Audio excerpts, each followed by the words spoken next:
Hey there, this is Beck from Breathe and Blend Yoga, and I'm giving you a 1 week update for my corset waist binding experiment that I'm doing. So what has happened is I have just been using a Victorian style cincher with the steel boning, and I've been binding every night when I go to bed, and sometimes for a couple of hours during the day, never usually more than 2 or 3 hours during the day.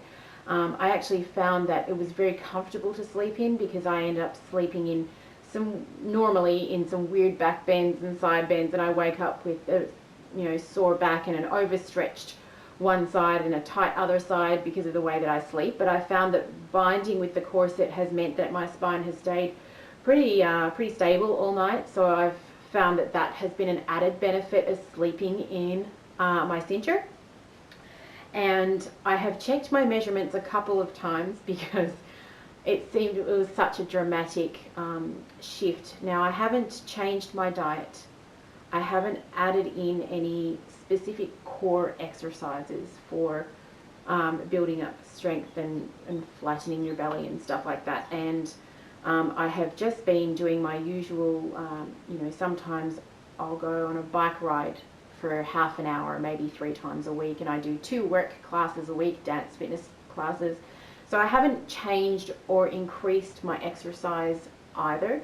It's been the same as what it was when I started the experiment. So my results are I have lost, just from measurements, like with a tape measure.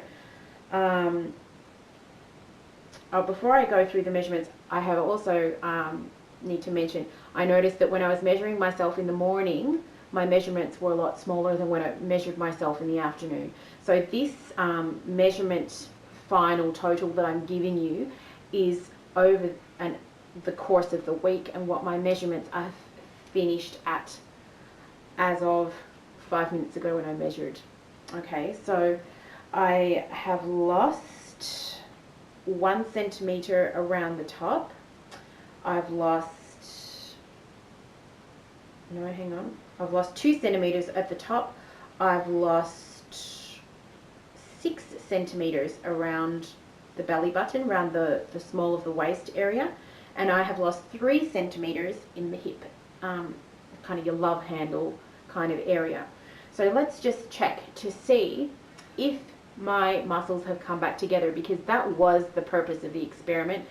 The smaller waist was definitely a plus. So remember, when we come down, we always roll to the side and then come onto your back. So again, just to show you how to do it. Okay, let's see. Find the ribs, hands, fingers go crossways. And then you don't lift your shoulders because that brings your muscles in a different position. So you just lift your head. 1 finger.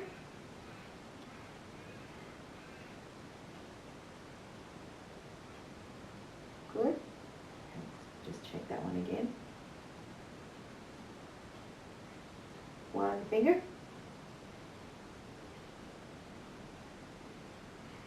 Lower belly.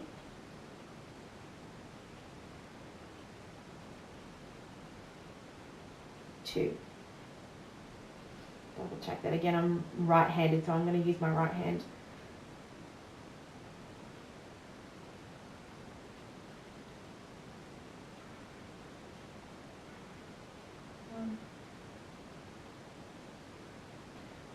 That's funny because it depends on how high you lift, depends on how closed your gap is. That's 1. The higher you lift your chin, the less your gap will feel. So you want to do it just as you lift. Yep, that's 1.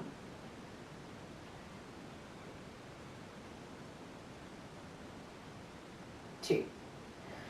So I have 1, 1, and 2. At the start, when I started doing this experiment, I had a 3-finger gap here, I had a 2-finger gap here, and I had a 3-finger gap here. So I've lost 1 finger gap, 2 finger gap, 1 finger gap, just in 1 week of corset binding. So obviously the binding is what's working, because I was doing the tuppler technique, but as I mentioned in my last video, I couldn't do the strapping because it hurt my kidneys. So the exercises on their own were not enough to bring my muscles back together. So obviously the binding is working, and I'm not even hardcore binding. I'm just putting it on when I go to sleep. So yeah, I'm gonna, this next week, the next part of the experiment is to add in some core stabilizing strengthening exercises, specifically working with the transversus abdominis to help bring those muscles back together, and obviously avoiding things like crunches and anything where the shoulders lift off the floor.